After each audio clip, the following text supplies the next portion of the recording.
Hi guys! Welcome to my channel! Bago ang lahat, huwag kalimutan mag-subscribe and click the bell button. Now, since Sunday, family day sa iba, sa akin, it's just an ordinary day. But it's a blessing day. Tama ba? Kasama ko ang aking mga kids. Dalawang girls. Yung panganay ko. Yung dalawang bunsong boys. Wala. Sa chapel. Basta food. Nandun sila. Ngayon guys, ang aking lulutuin for today is munggo. Itong munggong ito ay natikman ko noon ako nag-visit sa sister ko sa Cavite. Well, actually, hindi ko siya talaga kokopyahin kasi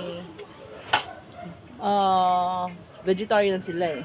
Pero masarap in fairness, kaya nga lulutuin ko eh. Pero, kukunin ko lang some. Kasi nagkaroon ako ng idea. Ito naman tayo. Umiira ng ating pagka-XRM. Charot. Kailangan mag-ano tayo. Invento na naman ng panibagong luto ng munggo.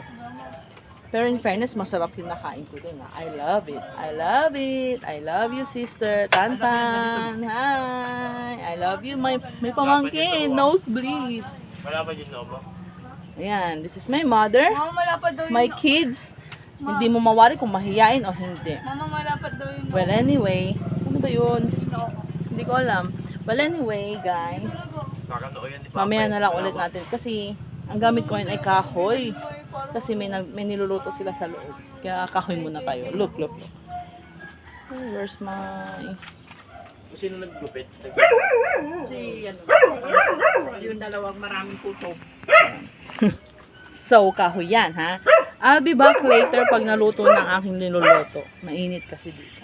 Ciao!